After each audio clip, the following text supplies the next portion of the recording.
Bonjour, bon ben nous y voilà, donc nous sommes au bord de l'eau. Je vous présente un magnifique étang derrière moi, donc deuxième catégorie, zone à Brême. Donc c'est là où se trouve, donc tout type de poissons, essentiellement du poisson blanc, du poisson ce qu'on appelle blanc, du poisson fourrage. Et c'est la deuxième catégorie, nous pouvons la pêcher du 1er janvier au 31 décembre.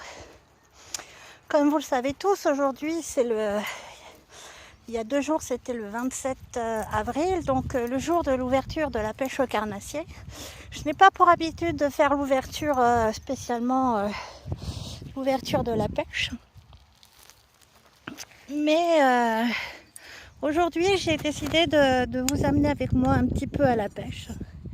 J'espère que cela vous plaira. Voilà, donc et là aujourd'hui j'ai décrété que j'allais faire une petite pêche au carnassier. Donc j'ai penché mon choix en fait donc sur une canne à ultra léger. J'ai réussi un petit peu à piquer le fil dans le... Voilà. Donc, et mon deuxième choix en fait en matière de leurre, là pour une petite pêche rapide. Donc voilà, ce sera une pêche au spinner. Voilà, donc nous allons y aller donc pour travailler le lancer.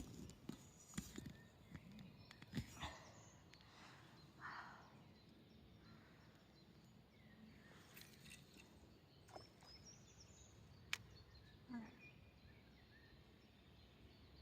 Donc en espérant que ça puisse mordre, mais rien n'est gagné. Voilà. Donc là dans la zone où je lance, il y a, ça se voit pas encore, il y a des monticules de glaise et des naissances d'herbes, ce qui permet en fait d'avoir des caches très intéressantes pour le carnassier, tout ça. Et en été, ça permet d'être une zone dortoir en fait, d'être une zone dortoir pour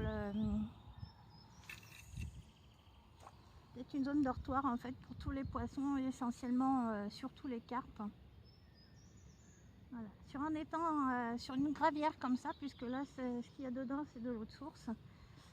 Donc, et en général il peut y avoir des problèmes on va dire, la fraye ne se passe pas comme sur tous les autres, donc il y a un décalage parce que le réchauffement de l'eau est très long et un peu plus long en fonction d'où la source elle est.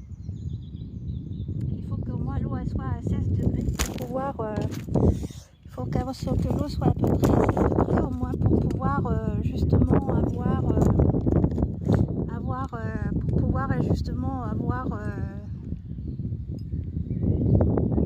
de quoi pouvoir se faire la fraie des poissons. Bien sûr, je recommande surtout de laisser en paix. Donc, nous allons bientôt rentrer en fraye au niveau des cendres. Donc, laissez les cendres surtout. N'essayez pas de les taquiner ou si vous les avez, rejetez-les tout de suite à l'eau.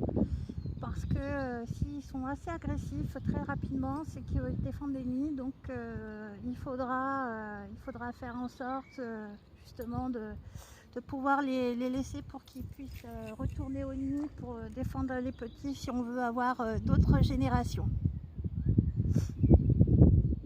Voilà. Donc là, nous sommes dans un environnement très riche. Nous sommes dans un environnement qui est extrêmement riche en végétaux, justement en zone pour mellifères, puisque nous avons des menthes, nous avons une richesse de plantes, on va dire des fleurs de printemps.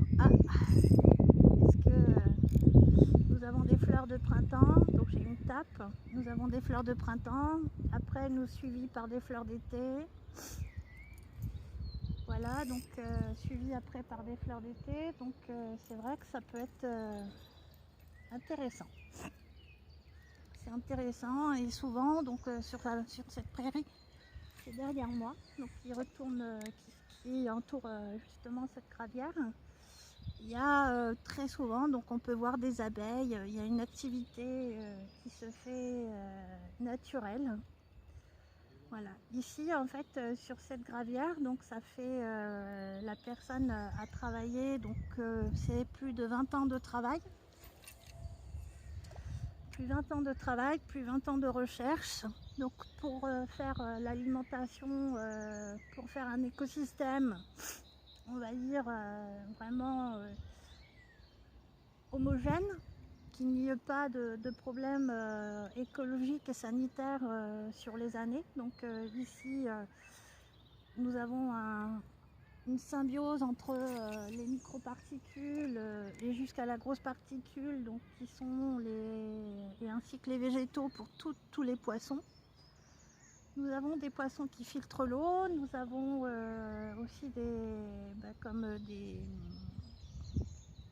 anodontes qui filtrent l'eau, donc ce sont de très grosses moules, dont aussi il faut savoir que dans certains lieux de certains lacs, les sangliers en sont très friandes. Voilà. On peut observer une zone boisée, il y a une zone boisée, une zone de prairie sur cette magnifique petite gravière, entretenue essentiellement par des chèvres, des moutons et des ânes, ce qui fait que nous n'avons pas besoin de tondre, et ça fait 20 ans que les animaux vivent de manière à l'état semi-sauvage, puisqu'on leur apporte aussi un confort au niveau d'une cabane et de l'alimentation comme le foin, la paille, les granules, bien sûr, et ils vivent en permanence au niveau contact de la nature. Voilà. J'espère que ça vous aura fait, j'espère que voilà, cette petite description pour la deuxième catégorie. Cette micro-partie de pêche avec moi vous aura fait plaisir, et j'espère par la suite vous en faire découvrir d'autres. Voilà, sur les rivières d'une passion. Désolée d'être un petit peu, que ce soit un petit peu brut de battage, voilà, parce que j'aime la simplicité des choses et je ne suis pas quelqu'un qui sait faire beaucoup en technologie, mais qui aime justement les choses simples et les choses vraies de la vie, de la nature. Et c'est pourquoi je partage la manière qui me ressemble le mieux.